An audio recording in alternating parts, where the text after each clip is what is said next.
A very good morning, everyone. Welcome to StudyIQ English, your favorite UPSC platform. I welcome you to today's Hindu news analysis session with me. I am Soumya, and together we shall analyze important UPSC relevant articles from today's Hindu newspaper. We will be looking at the New Delhi edition, and yes, this is 9th September 2025. So let's begin looking at today's important topics. We have around 8 topics for the day. While the first two topics I have picked up from the editorial segment for you, it is the remaining topics that are quick, brief news collections. Let's analyze them from a prelims come mains approach. Okay, very good morning, Shaggy. And looking at the first article for the day, that is editorial page for you. We are talking about woman empowerment. Very good morning, Dipesh. Now, this article has been written by the very famous senior leader of CPI party. This is Miss Brinda Karat. So, we will not get into the nitty gritty of political controversy here, but we shall only pick up the important UPSC points from this article. Now, she is highlighting how in India, the whole concept of Nari Shakti, woman empowerment, is a very misunderstood concept. She is saying that in India, we only believe in Nari Shakti in a very symbolic way. We often run campaigns like Beti Bachao, Beti Padhao. We often talk about worshipping the woman force in the form of goddess, but all these are symbolic gestures only. Because unfortunately, in India, in the real sense, women's economic political development is quite bad.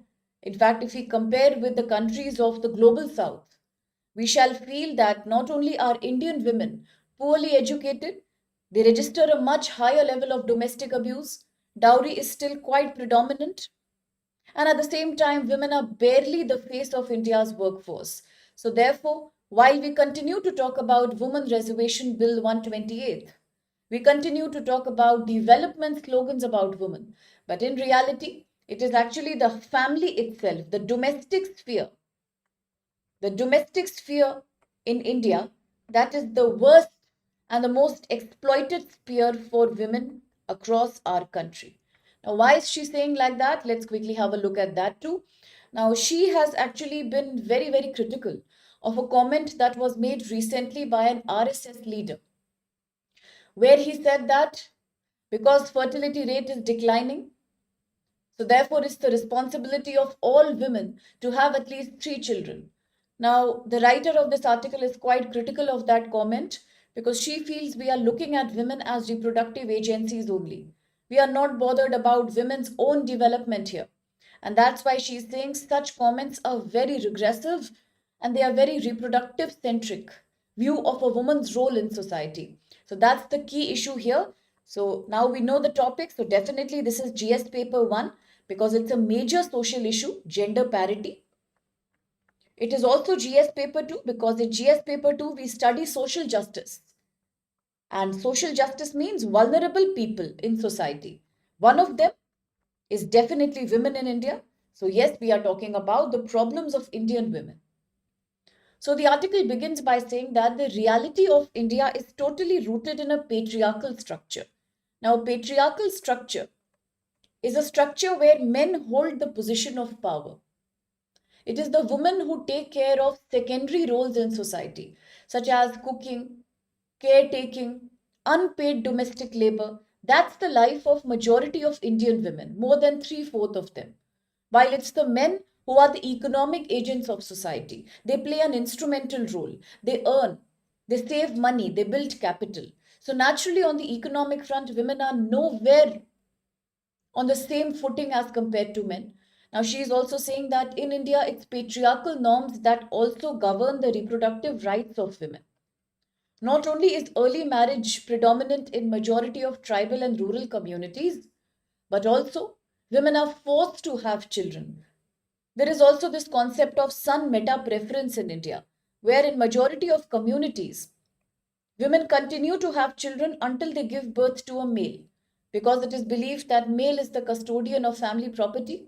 Male is the lineage through which family's name is further propagated. So such myths that are being quite, they have been very prevalent in India. That also creates a reproductive pressure on Indian women. Now, she highlights this with the data, the National Family Health Survey data, round 5. According to this data, 30% of women in India, across rural and urban India both, they say that they have experienced intimate partner violence. So, intimate partner violence means it could be coming in the family from a husband, it could be coming in a live in relationship from the male. But they have been experiencing 30% intimate partner violence. Now, unfortunately, if we look at the data from 2017 to 2022, according to the reports of NCRB, National Crime Records Bureau, it is about 35,000 dowry deaths that have happened in just the last 5 years. And this is a very, very subverted figure. In reality, it could be much more high because majority of cases are barely reported to the police. Now, there is another data here that comes from Time Use Survey 2024. So, this is the Time Use Survey from 2024. And according to this data, women spend 7 hours a day in India on domestic labor, unpaid domestic labor, cooking, cleaning, taking care of family members, or just cleaning the house, providing food and other facilities for other members of the family. Hence, 7 hours per day, according to this survey in 24, women are spending on domestic labor. Plus, let's add to this 2.5 hours every day in taking care of the elderly and children in the family. So, total it comes out to be around 9.5 hours daily of unpaid exploitative routine work. Whereas, if we compare the same data among men, then men are spending 26 minutes a day on domestic work and 6 minutes a day in talking to and socializing with the elderly and children of the family. So you see, the dichotomy here is huge. Now, Shaggy, by intimate partner violence, we mean domestic abuse, but it could be from a husband, it could be also from a live-in partner. Okay, so ultimately, it's about domestic violence. Very good morning, Deepesh, Santosh, Vikash. So this is the data that women are spending 9.5 hours a day on unproductive activities, activities for which they are not being paid. Now, unfortunately, this leads to a concept called time poverty among women. Now, if you get a question on women exploitation in GS paper 2, then please write this point. It's called time poverty. Time poverty happens when women, because of unusual burden of unproductive, unpaid domestic work, work within the family, that is not accounted for, that's not measured in money, that doesn't translate to GDP or national income. This kind of unpaid domestic work is the cause why women have no time available. No time for upgrading their education skills, no time for upgrading their job skills, and no time to take care of their health, preventive or curative, and no time for any leisure or entertainment. This therefore explains the high rate of suicide, depression, and anxiety among young women in India. On a very economic level, it's a complete wastage of our demographic dividend. If women are half the population, then three-fourths among them are being subjected to time poverty and unusual domestic burden. That's what we are saying. Yes, sure, Santosh, sure, Shaggy, we can do that. Now, let's understand the Domestic Violence Act 2005. Now, under this act, the government has taken a very revolutionary step. Before that, only marriages were seen, they were acknowledged. If a woman is being harassed by her husband or in laws, that was accepted by the law, especially within 7 years of marriage. But after Domestic Abuse Act 2005 and after the UCC reforms, for example, in Uttarakhand, today the government has also given those women who are living in a live in relationship without marriage, they will also be protected against domestic abuse. If the man dumps them after few years of living together, the child of that woman will also get a right in the property of that man. You see, these changes have made women position slightly better in society. Okay, this is what I was talking about. So, by intimate partner violence, we mean any partner to a woman. It could be through marriage, it could just be through a live in relationship. But she will still get protection against domestic abuse. I hope that's clear. Good morning, Nangulan Ponguru Sakshi. Okay. So that's what we are referring to. Now, in that case, as you just saw the data, it's quite shocking. 9.5 hours per day a woman is spending only on domestic free labor. That means, yes, she's a victim of time poverty here. At the same time, let's understand that these women are working day in and day night. A woman who is tagged as a housewife, she is not somebody who is free. She is, in fact, contributing to the GDP by enabling other members of the family to work easily.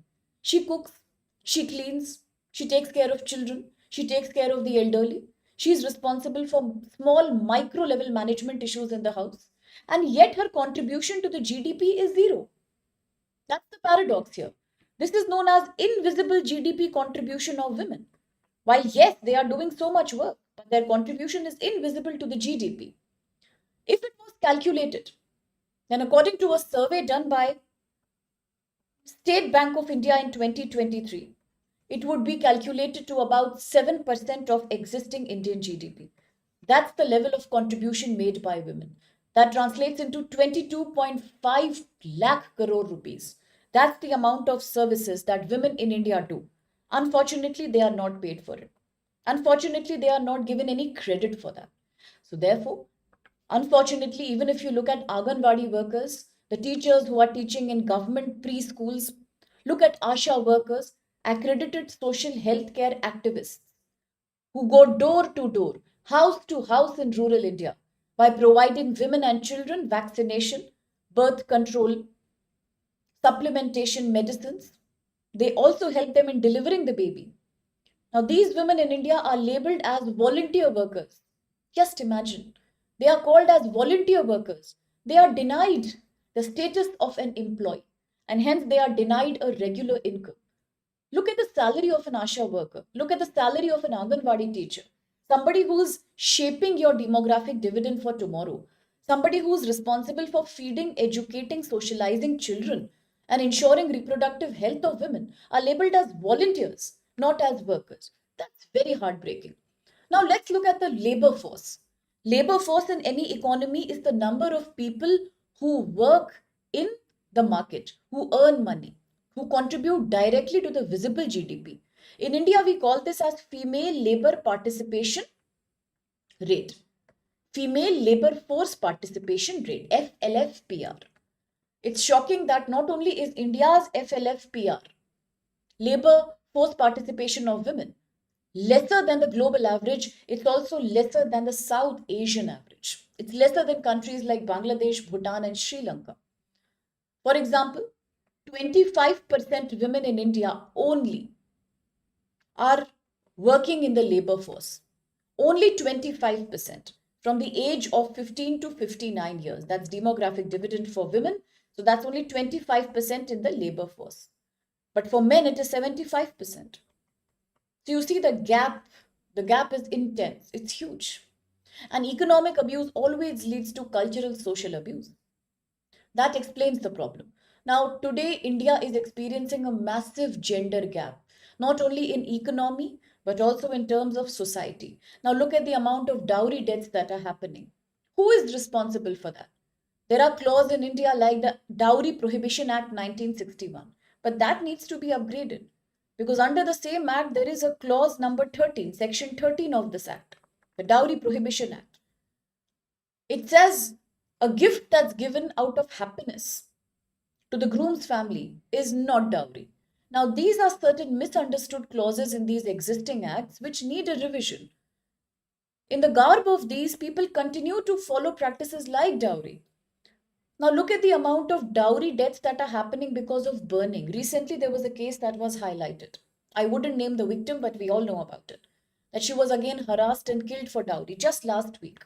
It was making the breaking news in India. And these things are happening in urban areas. So you can imagine about the underreported cases in rural India. We say that we protect women from domestic violence under 2005 Act. Do we really do that? There is a doubt because wife beating, dowry harassment, reproductive pressures are prevailing everywhere for women. And that translates into numbers. I mean, look at the female labor force participation. It's 25%. Where are other women? Where have they gone? So either they are sitting at home, they are not allowed to work, time poverty, or The ones who are working, they could be working in the informal sector. Once again, time poverty because they never got to study properly. They could never qualify themselves like men do. So, therefore, they are the informal workers. Anyhow, their contribution to GDP is invisible, whether through informal sector work or through being a housewife. So, that's the sad paradox here. So, till now, there is no systematic recognition of the economic contribution given by women who are not working directly. We should talk about that. Also, the writer of the article says today we say so much about preventing women violence. What about a systematic law on marital rape? Marital rape is increasingly common in India, so we need a proper law for that also. If you look at the constitution, then we have article 14, right to equality, article 15, right to equality in employment, we have article 16, we have which also demands special reservations for women and backward classes. Then we have article 19, the right to freedom. We have article 21, the right to life of dignity and liberty. All these articles make it mandatory that constitution tells the government to give women equal rights. Gender should not come in between. But in reality, we are not doing that. Now, on the other hand, look at countries like OECD. In these countries, if you see, there are so many such societies which are giving women a monthly allowance, even if they are not working actively. So that gets deposited in accounts called satellite accounts. This is for women who are not able to work in the labor force. But their governments understand. They respect the fact that these women still work all day, even as caregivers or domestic workers. So, what happens? They get some money from the government every month, and that gets deposited in the form of satellite account. Once it has a bank account, it also gets contributed in the GDP. That's extreme way of giving dignity to women who are not working. Then you have Nordic countries, Norway, Sweden, Denmark. Across these nations, the government is supporting better maternity leaves, better menstrual leaves, better child care facilities so that many more women can come and work in offices. And then, of course, you have the United Nations Sustainable Development Goals, total 17 in number. The goal number 5 clearly says gender equality by eliminating all kinds of violence in the house, in the workplace, understanding that women at home also are working, they are not sitting for free. So please acknowledge unpaid work as well. Ensure political participation of women. All this is SDG 5. India is a key party to UN Sustainable Development Goals, and yet we are far away from ensuring SDG 5 to people. Proof? If we want to prove, then look at the Global Gender Gap Report of 2024 created by World Economic Forum. India's rank is so low. It is lower than many Asian countries. Do we need more proof? No. But definitely we need better legislation to give dignity to women in India. Okay, that's the article. Now let's have a look at the question. With reference to the issues concerning Indian women, look at the following statements. 1. According to the NFHS Survey 5, 30% of women reported intimate partner violence, and 15% of them, less than 15%, actually went to the police and lodged a complaint. 2. The Time Use Survey 2024 shows women on average spend more hours than men in taking care of unpaid domestic work and taking care of the children and the old people, caregiving. 3. As per a 2023 survey by State Bank of India, the monetary value of unpaid work done by Indian women is about 7% of the GDP. That's about 22.5 lakh crore rupees. And the last is 4. ASHA workers and Anganwadi workers are officially recognized as government employees in India. So therefore, they get the right for a basic minimum salary and other benefits. So which of these statements do you think is or are free? Absolutely. That's a valid question you're asking, Ramu, but at the same time, there have to be certain criteria. For example, in the Nordic Western countries, they often measure it in the number of hours. They have just fixed a standard obligatory number of hours. For example, we calculate the amount a woman should get for being at home. say about 6 hours per day. Naturally, it is not competitive with the workers who are working in offices, but it just provides them with some kind of a token money as a kind of respect to their contribution to family and society. So there is really no need to measure independently. It is a difficult task, I agree. And also, there is a huge emotional contribution here that we cannot neglect because our society is way more integrated, way more into family relationships. That has to be respected. But still, at the same time, when the government is doing so much for the backward segments, then of course, those women who are unable to work, those who would have worked, but those who are unable to work, perhaps some token amount could be credited to their amount as well, their accounts as well, just to formalize their work. That's all, just as a gesture to find more dignity to them. Okay. All right. Now, looking at the current question, of course, we know that the option number 4 cannot be correct because in India, Asha and Anganwadi workers are not treated as employees. That's very bad, actually. So it's not correct. Then, if we look at option number, yes, so absolutely, there. C is the valid answer. Then that's well said, Shaggy. Well said, Deepesh. It was a good question. Absolutely, C is the valid answer. Rest all the options are looking correct from the article. Good, Santosh. So now let's jump on to the next article, again editorial page, page number 6. And this article is talking about India-Iran relationship. For a very long time, we have not spoken about India-Iran. Why? Because there was too much controversy between India and Iran also.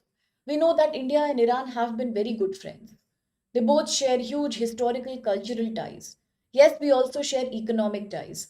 But when the US and Israel angle came in between, things started falling apart very badly. So we also know that just few months before, US was being very, very tough on Iran. US was constantly missiling and bombing the B-12 bombs. They were bombing Iran's nuclear infrastructure, saying that Iran has never declared its nuclear facilities openly, and Iran also does not respect the CTBT or the Nuclear Non-Proliferation Treaty. So we have to teach a lesson to Iran. So US backed Israel and both the countries started bombarding Iran. In that light, India also was in a very embarrassing situation. Let's understand India and Israel are also geopolitical friends from the past. Israel has always stood for India, even when, during Operation Sindoor, the whole world was not ready to support us. Israel was one of the only countries who came and gave equal, open support to us. So India cannot have a bad relationship with Israel. At the same time, agreed that today India and US are experiencing a problem. We have a broken relationship in economic domain because of too much tariff burden, because constantly Peter Narovo, spokesperson of President Trump, he continues to insult India, saying that India is earning blood money. India's money is a blood money because India purchases crude oil from Russia and therefore India is the responsible party for killing and genocide in Ukraine. Agreed, it has been very insulting. Relationship has really gone bad. But still, we can't deny that India US continue to be trade partners. Many Indians are working in the US. We have strong diaspora link. So India could not even say anything openly against US. So that was the problem. Although India, Iran are good friends. But in a case where Iran is the key enemy of US and Israel, where should India go? What should India do? So that is why Iran-India relationship has been very static in the last few months. So today this article is trying to say that the world is experiencing a massive change, huge change. Today, the world has understood that American led diplomacy will cause a devastation to the whole world. I mean, look at the temperamental policies of President Trump. Look at the ad hoc decisions that they make, putting sanctions on Russia, putting sanctions on Iran, putting sanctions on Venezuela, then forcing other countries like India also to support these sanctions and break relationship with all its friends. These are very uncertain policies. And US-led diplomacy, which is called as multilateral, is today becoming nothing but unilateral, unipolar. US wants to become the one single regime of the world. In fact, it behaves like United Nations. It thinks it can give sanctions whenever it wants to. It thinks it can break relationships whenever it has to. So today a time has come when many, many countries, not only India, but also China, also South Africa, Brazil, countries like Australia, countries like Iran, Brazil, all of them have become quite aware of the problems that are there in US led diplomacy. So, therefore, the new stage that is being set today is the voice of the global south. Now, global south is a name that's used for countries that are geographically in the southern hemisphere. But in reality, these are developing economies. You could name Brazil, Mexico, other countries of the southern region, Chile, you can talk about India. Yes, we can talk about other countries like, say, Australia, Vietnam, Cambodia, all the countries, South Africa, who are struggling because of the rude policies of the US, today have come together in a kind of new relationship. This is the voice of Global South. And interestingly, India leads the Global South.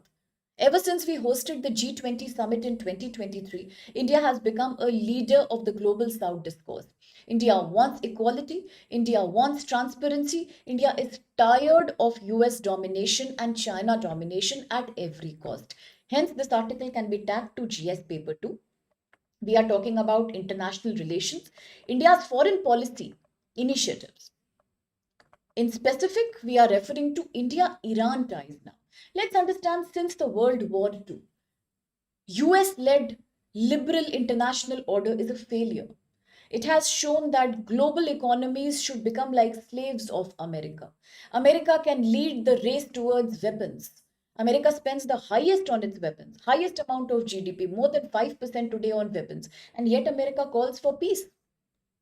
America continues to take oil from Russia, and America wants India to stop. America bombards Iran's nuclear facility. Could it find a proof? Nothing. India, America stopped, forced India, harassed India to stop importing oil from Venezuela. India went into a loss. Did America pay up for that loss? So therefore, today the countries are realizing that US and US supported European Union partners, some of the NATO countries, they are almost like violating international law. Iraq invasion, Afghanistan attack, Ukraine conflict, Gaza Palestine conflict. All these prove that the decision at the end of the day is taken by US, and the two measures that US is using are either one, sanctions on countries randomly, and two, trade wars against innocent trading partners like Brazil and India. Then it does some more things. Suddenly, out of the blue, US announces restrictions on semiconductor exports. Under Joe Biden, the government was trying to liberalize the policy. Once again, under President Trump, they are not respecting that. They want to give supply shock. Suddenly, they say we will not export any semiconductor, any AI chip. What happens to countries like India, whose economies are dependent on these things?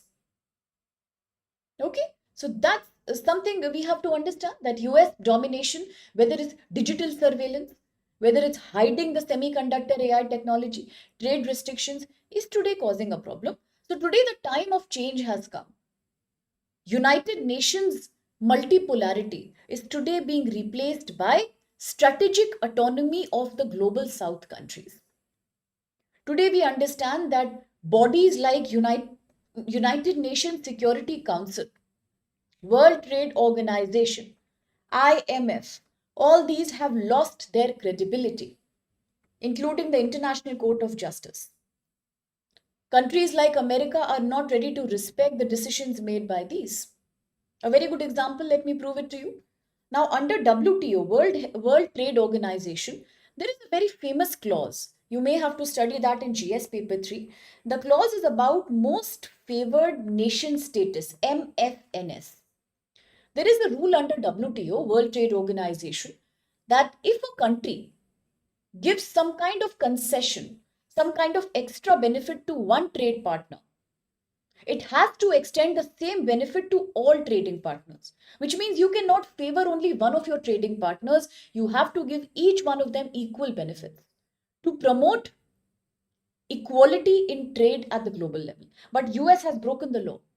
While US reduced China's tariff from 140 to 30%, for India there is no change. US has not put the same sanctions on European Union countries for importing oil from Russia, but it did it on us. 50% tariff on India. Where is US respecting the MFNS policy? It is favoring whomsoever it wants to favor. Similarly, United Nations Security Council, dominated by China, we have never received any formal acknowledgement of our permanent membership in the UNSC. India is a leader of the global south. But did they offer us a permanent seat here? No, they did not. Did US support that openly? Did US take any action for that? Not really. This is completely breaking the laws. Look at IMF, International Monetary Fund. It is supposed to give loans and bailouts to countries who are experiencing economic crisis. 3 months before IMF financed Pakistan, India kept on shouting that do not give money to Pakistan. Put Pakistan back in the FATF, Financial Action Task Force blacklist or grey list. Because Pakistan uses the money that comes from IMF and World Bank into terrorism. The same money was used to do Pahalgam attack. India kept saying that. But did the countries like US listen? No. Very happily, IMF issued a major bailout for Pakistan, protected it from economic collapse. So if this is the situation of global bodies, then what kind of a transparency are we looking at today? The global media also does the same. All the Western channels propagate Western agenda. Many of them are showing that rescue workers from United Nations and American NGOs are going and giving food in the Gaza. In reality, they are not even allowed to enter that. Out of 100 needy people, maybe 5 are given help. But the media is propagating as if US is doing everything in the world right now. So you see, even the media is also completely biased. And all these global bodies are losing their credibility today. So what is happening? For Global South, the option is just one. Work on your own strategic autonomy. Today, countries like India, countries like South Africa, they see a huge option in forums like BRICS. They are more democratic. They are the voice of the South. Shanghai Cooperation Organization, the INSTC. Now, if you want a detailed video on INSTC, you can let me know. INSTC stands for International North-South Transport Corridor. It was initiated back in 2000 by countries namely Iran, Russia, and India. The purpose was to link entire East to the West Asia, including the Chabahar port and the Caspian Sea routes, for better road link, sea link, and railway link. So, this is something which is very beneficial for countries of Global South. Why do we need forums like the G7, United Nations, WTO? We don't need them because they are not doing any transparent work here. Look at International Court of Justice, the main jurisdiction organ of the United Nations. Agreed that it can only give recommendations, it cannot issue orders. But just last month, very clearly, International Court of Justice panel issued an order. It said that US has to be responsible for climate mitigation. Anytime it wants, US walks out of Kyoto Protocol and Paris Agreement. Is that the way we should be? No. Why should the burden of controlling carbon emission be given to only poor countries? On top of it, you are creating carbon trading market. It means if you are rich, you can do carbon emission. If you are poor, you cannot. So ICJ said that countries like US and EU have to be responsible. But did US listen? Not at all. So today what we can do, we can use forums like BRICS, SCO and this transport corridor. One thing we have to understand, we need to become self-reliant, that India is already doing. Self-reliant in AI chip manufacturing, artificial intelligence chip manufacturing. India's semicon mission we all know about. Yes, India is becoming Atmanirbhar in semiconductor manufacturing. Today, the government has approved 12 more rare earth materials to be processed by Indian private companies. At the same time, India is also working on defense. India and Russia are key defense partners. India and Iran are also key defense partners. Yet India is trying to become Atmanirbhar by using the expertise of people at ISRO and DRDO. Then we have to understand that India and Iran, they both have had a beautiful historical relationship. Both the countries believe in peaceful coexistence. When India was fighting its freedom struggle against British, Iran was fighting the Islamic Revolution. Both of them have rejected domination by the US. For example, President Trump gave us 50% tariff shock. India did not fight back. India did not, at the same time, bow its head either. India stood strong. Do what you can. Same thing happened with Iran. US imposed sanctions on Iran. Did that stop Iran from pursuing its nuclear agenda? No. Did that stop Iran from fighting back? No. So therefore, India, Iran, they both are against the domination, unreasonable domination of the United States of America. At the same time, India is also the leader of the non-alignment movement. And talking about Iran, Iran also is working on nationalization of its oil. Iran has completely defied US sanctions. Iran is also against economic terrorism of the America. So both the countries have a beautiful relationship there. Both of them believe in the same principle. Become autonomic, become self-reliant, Atmanirbhar, and keep retaliating to US domination. For example, Iran says, I have a right to build nuclear energy for peaceful purpose. At the same time, the global south countries are also saying the same thing. We have every right to develop our economy on our own terms. But today, the only issue where both the countries are experiencing a strained relationship, Iran and India, is one. US has imposed sanctions on Iran. India is not able to say anything openly against that. Second, India is quite close diplomatically to the US Israel party.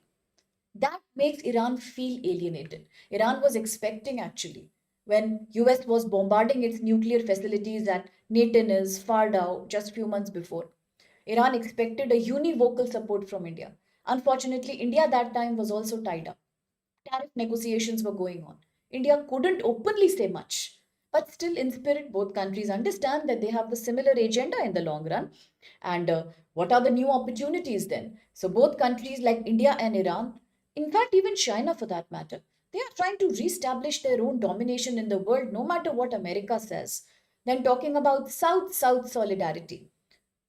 Heartbroken by the unreasonable agenda of global north, today countries of the south are working towards creating their own bank and currency. Shanghai Cooperation Organization, Xinjiang Declaration 2025 has mentioned creating of a new SCO development bank. BRICS probably proposing its own currency. All these are attempts at de-dollarization, attacking the monopoly of dollar. Then we also share a huge warm relationship across forums like, as I said, the INSTC, the International North South Transport Corridor.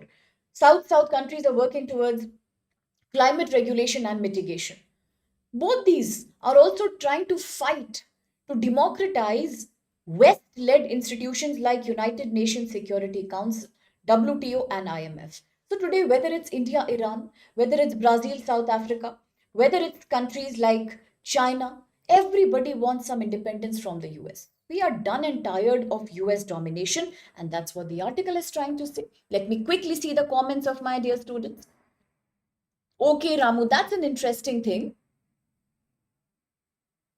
Yes, that is also quite a valid point that it's a beautiful point you have raised that if government starts financing unpaid work, then that will demotivate women to take up a career. That's a valid point. But at the same time, quite like the Western countries, we can give a token amount, an amount that ensures that you have a bank account, you have some formal banking access, an amount that ensures that you have some accumulation of capital over few months.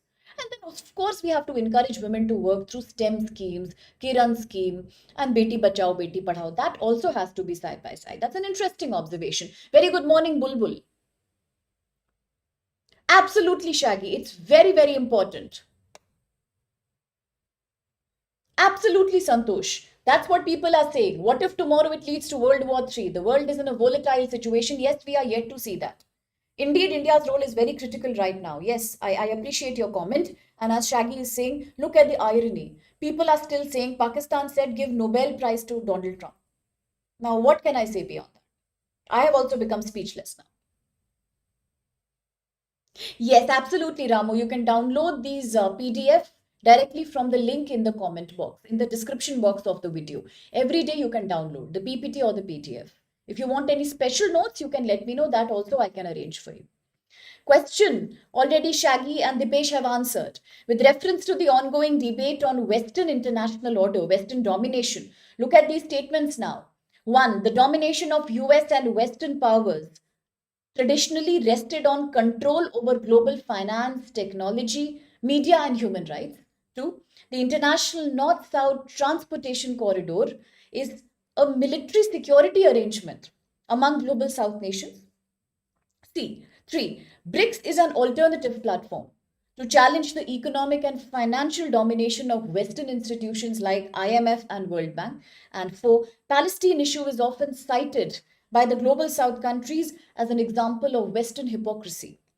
double standards in applying international law. So everyone is saying A is the valid answer. Absolutely, B is incorrect here, because the INSTC was created back in 2000, as I said, by India, Iran, and Russia. The purpose was to promote railway, sea, and road links between East and the West Asia through Chabahar Airport and Caspian Sea. It is not a military organization, so it makes no sense. Rest of the statements are looking valid. Absolutely, then A is the correct answer. Very well done, everyone, including Argo. Excellent. Now, the next article. So I'm sure you must be quite fed up with every single day the text page article of the Hindu is talking about India-China relationship. I know India-China relationship is in news, GS paper 2, international relations, but this is the sixth article every day it is coming in a row. Every day with a small episode from history. Since I cannot avoid this article for UPSC, I'll just take 5 minutes for it. So India, China, they need to settle their border issues. I'm not saying anything new. Yesterday we said the same thing. That India, China are now trying to reset their relationship in 2025. Very good morning, Ajit. And the new agenda in 2025 is to have friendship back on the table. Both countries are now trying to further improve bilateral trade, easy visa access, more energy security, and much more bilateral finance integration, much more bilateral travel, migration of people. So, yes, we are trying to improve our relationship. Both India and China are today, in principle, against the domination being done by United States of America. Both are key partners, whether it's BRICS, whether it's SCO, whether it's ASEAN. At the same time, the problem continues. There is no resolution of the border problem. Right since 1962, the border problem has continued. Nobody has done anything about that. Absolutely, absolutely. The only thing they're changing is the thumbnail, Shaggy. I agree. But they're also changing a little bit of the perspective that I will lay in front of you. So today's article goes back to the time of Shri Atal Bihari Vajpayee. Okay, when he was the Prime Minister of India, what did he do? Like day before yesterday, we spoke about Rajiv Gandhi ji. Then we spoke about the next chapter in the relationship. Today, we are referring to the times when the ex-Prime Minister of India, Shri Atal Bihari Vajpayee ji, had tried to solve the problem, but even today the problem has not been solved. So after the 1962 war, you know about the war, suddenly China had started attacking us from the Aksai Chin. And India was not prepared that time because Indian military was quite underdeveloped that time. And because of the sudden war, the ex foreign minister, Mr. VP Menon, had also resigned from his job because the Jawaharlal Nehru government was busy making friendship with China, Panchsheel Agreement, cooperation, peace, and look east policy, but China backstabbed India. Suddenly there was an attack and India wasn't prepared. So we had a very bad situation that time. And since then, relationships could never be nice. They could never be peaceful, really. But in 1979, Sri Vajpayee had tried to go to China, and this was the first high level meeting that had happened between them. And Sri Vajpayee had also tried to negotiate with China about normalization of ties. Okay, so he played a very crucial role as India's PM from 98 to 2004. He really wanted to settle the boundary dispute quickly because he had seen that previous prime ministers were only trying, nothing was happening. So India had done its nuclear test in 1998, which had angered China and Pakistan both. Both were feeling threatened. China was quite openly opposing that. But still, Shri Vajpayee said, okay, let's have a new peace cooperation. In 2003, he said, let's appoint SRs, special representatives, who will now try to solve the problem between the two countries. They both will create a political pressure on both the countries to improve relationships. So from India's side, we had the very famous National Security Advisor, Shri Brajesh Mishra. From Pakistan's side, it was Dai Bingu. Now, the aim was to very quickly settle the boundary dispute. What was the achievement? Yes, the SRs did try. There were some negotiations that were done. And back in 2005, there was an agreement that was made between India and China. Very important agreement, actually. This is important. Because for the first time, both of them said, let's respect each other's natural geographical boundary. They also said that strategic and security interests of each other have to be mutually understood.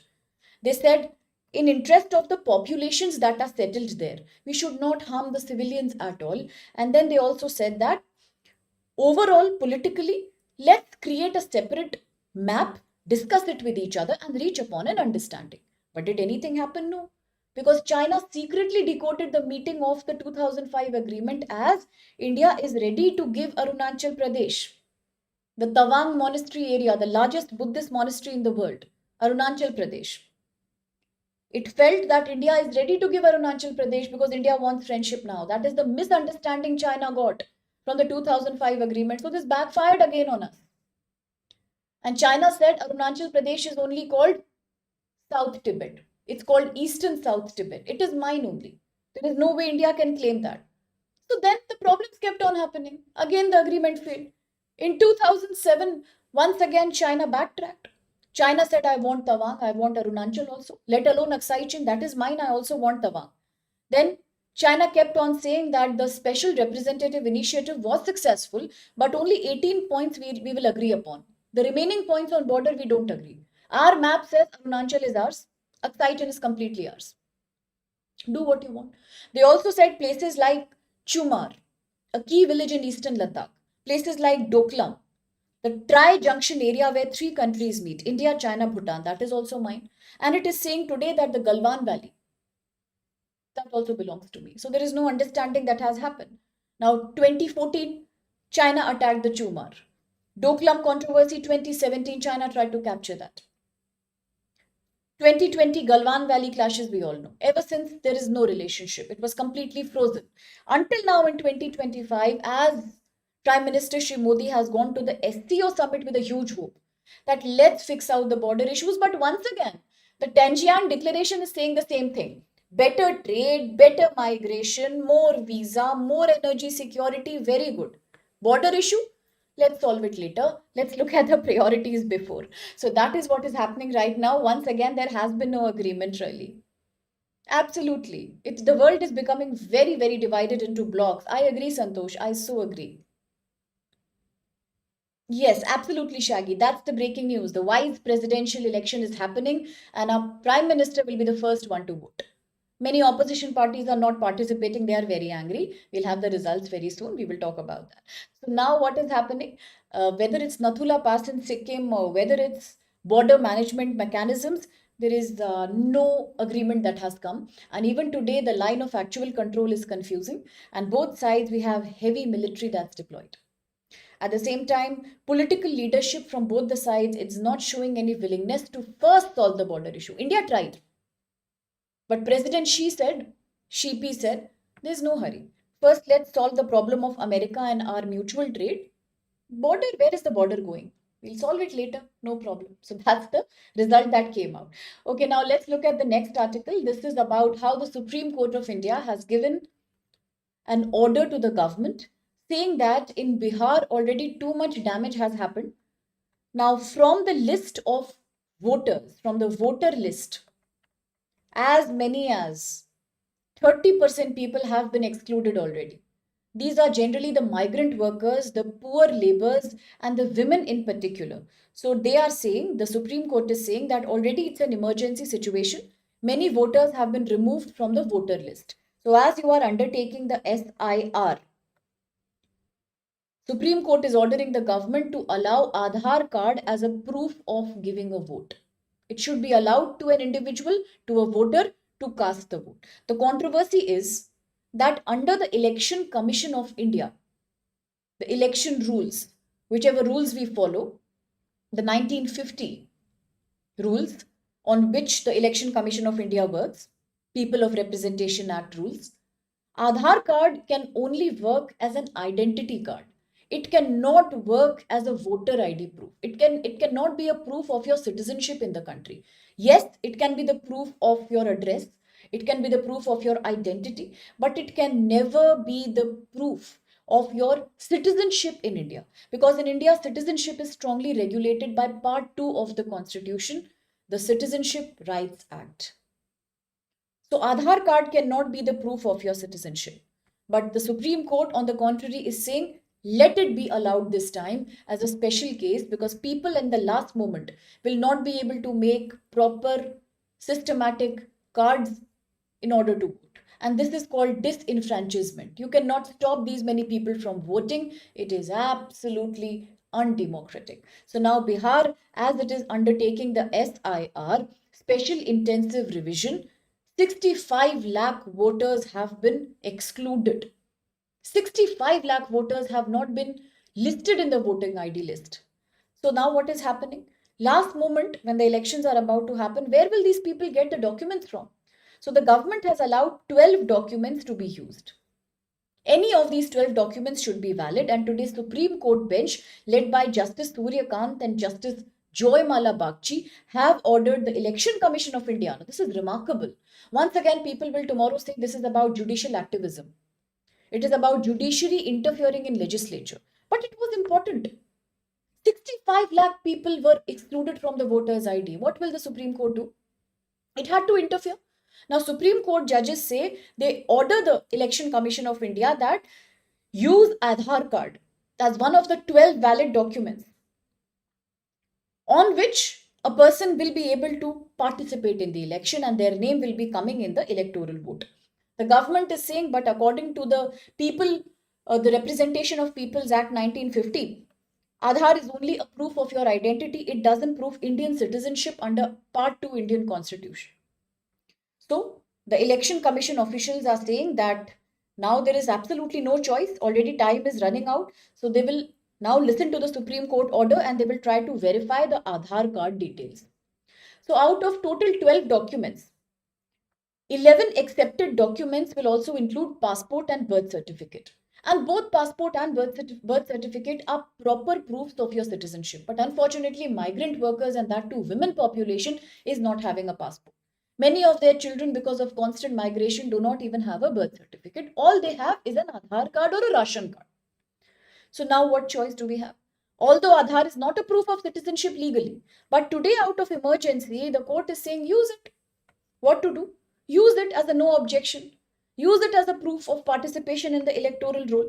So EC has therefore, Election Commission has once again extended the deadline to September upcoming next year, and let's see how things go now, because yes, it is kind of a controversy. Aadhaar card versus the proof of citizenship. Now talking about the Aadhaar Card Act 2016, Aadhaar is identity, proof of residence, not Indian citizenship.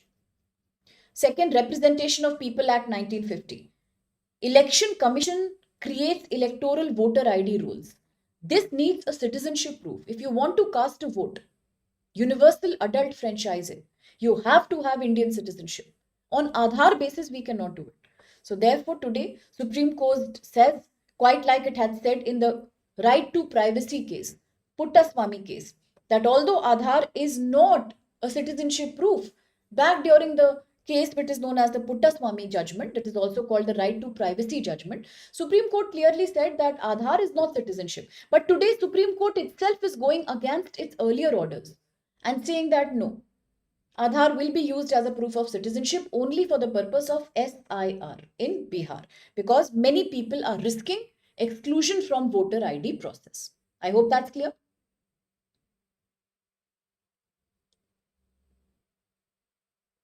Absolutely.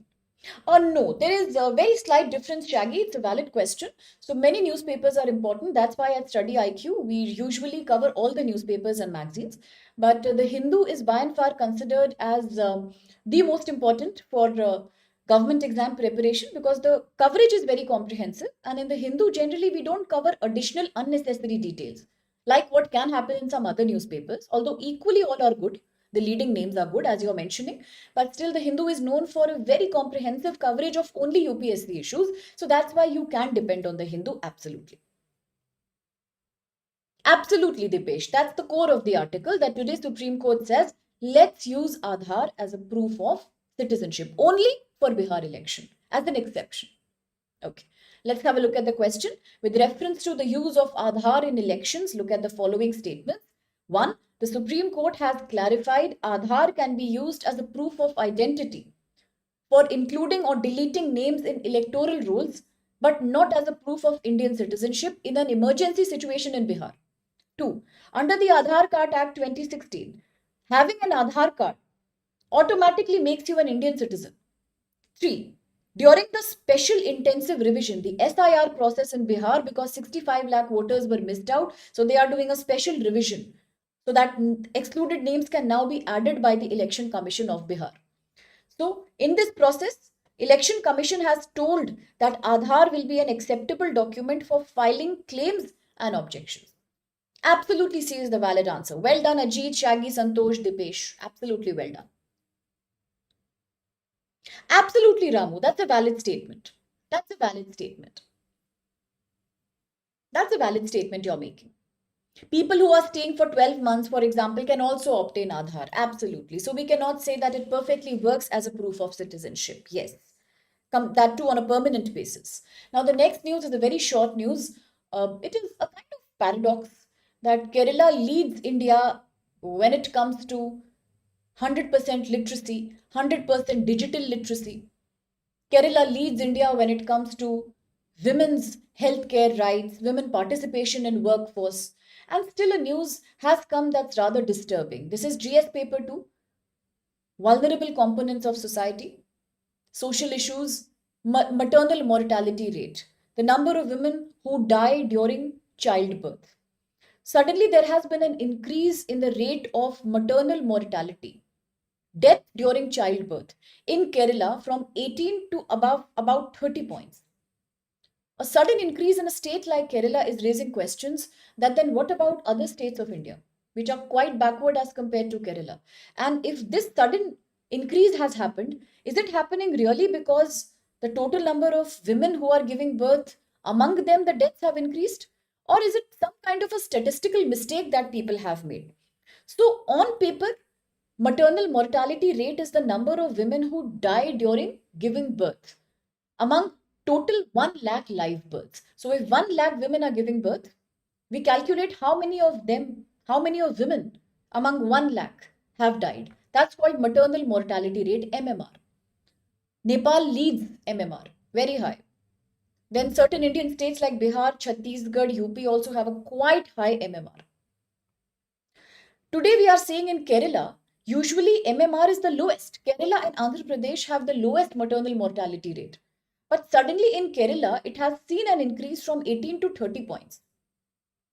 Why should that happen? Whereas all over the country, we only have about 120 to 140 MMR cases. So how come in Kerala it became so much high suddenly? So government is saying, the government of Kerala has explained by saying that this sudden spike is not because actually on ground the number of deaths among delivering mothers has increased. It is because in 2021 there was a spike in COVID related deaths, and COVID caused pregnancy complications. That's why many more women died that time. So that increased the figure to 51. Total 220 deaths happened that time. So points 51 was increased. That's why today it is being represented as total increase in MMR. Now, Kerala is also questioning when we have such good health indicators in our state, universal health coverage, much better functioning primary health care centers, better access to workers like Asha, much better vaccination registration, then why will we have? It makes no sense. So, Kerala is saying that Kerala used to have a very high total fertility rate some time back, which means 5 to 5.5 lakh births used to happen in the state.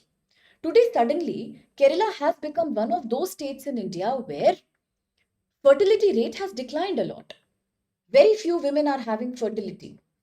For example, rather than 2.1 replacement level fertility, Kerala is experiencing a very less fertility rate, much below 1.5. When the total number of births will become less, then naturally the recorded MMR will look higher only, because already number of children who are taking birth is very less. So even if 1 or 2 deaths happen, they are touted as big numbers here. So in Kerala now, rather than 5, we are having only 4 lakh births. Similarly, 2023, Kerala's birth rate further fell down from 3.93 to 3.54 in just 23 to 2025. It's constantly falling down. When there are fewer live births taking place, then the same number of deaths starts looking very, very large. So it's a statistical mistake, not really a mistake. But the concern is there. The bigger concern today has become, why is Kerala's fertility rate decreasing so much? Again, that will lead to a poor demographic dividend. Again, Kerala will have to depend on laborers from outside the state or outside the country. And if fewer births happen, then naturally Kerala's young population will continue to decline. It will become a very high old state. And already Kerala has the highest number of old age care homes in India. It highlights the graying population of Kerala. So health experts are warning that if the birth rate is so low, then naturally small number of mothers' deaths will also look big only. So the problem is not with Kerala's healthcare system. The problem is in falling birth rates actually. So for the previous question, wonderful. Dipesh, Santosh, Shaggy, Ajit, Legacy, Indian. Correct answer there. Absolutely, that's a valid statement, Shaggy. Now, the question with reference to maternal mortality, look at the following statements. One, MMR is calculated as number of maternal deaths per 1 lakh births.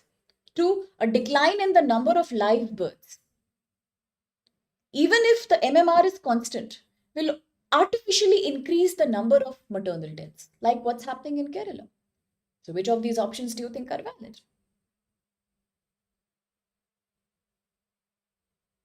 I think both are correct. Both the statements are valid here. Absolutely, MMR is calculated as the number of deaths of women who are giving birth out of 1 lakh live births. So that's correct. Similarly, if even if your maternal mortality remains the same, but the total number of births become very less, then the same number will start looking artificially very, very big, like what's happening in Kerala. Absolutely, Santosh, Ajit, Dipesh. C then will be the valid answer. And now, one quick news in the passing. Israel and India have signed a new bilateral investment treaty. Both countries are great friends, and Israel's finance minister, Smotrich, Mr. Smotrich has met Indian Finance Minister Sri Nirmala Sitharaman, and both of them are saying that we will sign a bilateral investment agreement. The investment will be across trade, electronics, but the bigger thing is that Israel is the first country from the OECD group with which India has signed a bilateral investment agreement, a BIA. And this shows India's new strategy to expand its footprint in the West Asian region. Already it's an unstable region, but now India is planning to invest. Both the countries are also planning to have more protection, IPR, intellectual property right, to the investors from both the sides. Yes, it will improve Israeli imports into India. It will also boost Indian exports to Israel. It will also improve more job creation for Indian laborers in the Israel. Already there are a lot of Indian workers in Israel. It will only boost that. Also, India is a major buyer of Israeli defense technology like drones, surveillance drone, interceptor drones, missiles and other surveillance systems. And the most interesting thing is that as India is welcoming this guest, there are certain countries across the world like Britain, UK, Canada, Norway, Australia, New Zealand, where he's banned. Mr. Smotrich is banned. Israel finance minister is banned over there because these countries hold Israel for devastating the Gaza and Palestine. But India is still negotiating. Why? Because India sees its own benefit, strategic autonomy. India knows that Israel and India's trade is about US dollars 7 to 8 billion in 2023. So why should we let that opportunity go? Now the next article is again very interesting. It says that recently there are many countries in Asia and Europe who experienced an internet blackout. There was no internet. Companies like Airtel Limited, Reliance Jio, Tata Communication also became helpless. Why did this happen? Because undersea cables that passed from the Red Sea were cut. Why were they cut? Because of constant attack by Yemeni extremists, Houthi extremists. Constant attack and war in West Asia has led to a damage of the deep sea cables that are lying on the shores of, on the bed of the Red Sea. Red Sea is a critical sea, a critical pathway which determines not only a very, very famous area in the world that is known as the Bab al Mandeb Strait, but also it is related to the Suez Canal. Both, all these areas are where all the trade, oil, material comes from West Asia into Asia. So it's a key channel. And with all these cables being cut repeatedly, the backbone of global internet was broken. 99% of global international internet data traffic comes from here. And how is it measured? It's measured in the form of latency. Latency is the total time that is taken by a data packet to travel from one area to another, from destination to the source point. Normally, it is about 110 to 150 millimeters per second. But after the cable cuts, it became into 10, 300 millimeters per second. Why? Because now the data packet had to travel the longer route, which was very, very difficult also. So the submarine cables called CMEWE4 and IMEWE, both these cables were completely cut. It impacted the data everywhere. Now, another interesting thing is that if 17% of global internet traffic comes from the Red Sea area, then today a very interesting strait, I have showed it in the diagram here, a very interesting strait that exists here, known as the Bab el Mandeb Strait. A very narrow strait, about 25 kilometers in its width. All the sea cables that come from Europe and Asia through Suez Canal and the Red Sea, they pass from this narrow choke point before they make it into Asia. Very, very important. For the next year prelims, you take it in writing from me. Straits like Bab el Mandeb will come because these have been in the news across. Strait of Hormuz will come. Swiss Canal will come. Okay, so if you want more details on this strait called Bab el Mandeb, you can let me know. I can bring a separate detailed video also. And now the last article, just one more minute. Interestingly, one page of the Hindu talks about a new technology that enables you more protection for your personal data. This is called the 2FA technology. We all know that we are living in the world of smart hackers and cyber crimes.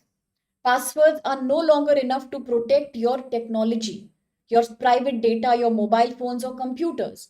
People can easily guess your password and then hack into your account even when you don't know about it. So, what's the solution? The new solution is the two factor authentication 2FA. This is already being used by Google Authenticator. Here, there are two things that are important. The 2FA uses a technology called TOFP.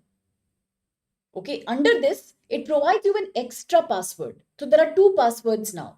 And this extra lock will be a security code that will be registered on your phone. It keeps changing every 30 seconds. So nobody can hack now. And this way, the hacker, even before he knows your password, it will get changed. So it also means that while you enter your password, there is another request from the application or the mobile or the laptop that you log in the security code.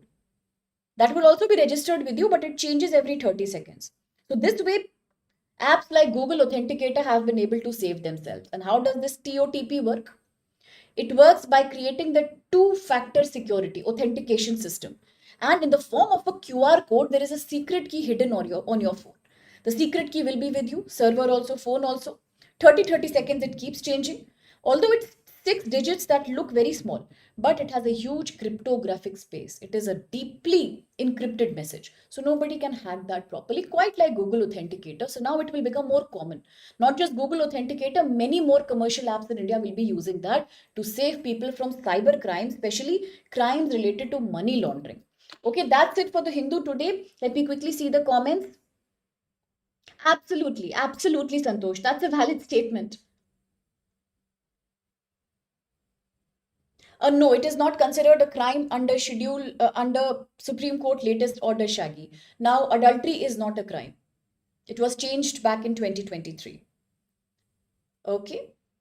Absolutely, well said. So now I take the leave of all of you, and if you enjoyed the session, then do like, share, and subscribe. Study IQ English. Yes, it's a double lock. Absolutely, that's valid. Thank you so much for being with me. I'll see you tomorrow with another Hindu. Okay, so take care, all the best, and do like, do subscribe, and do share the news with your friends. Thank you.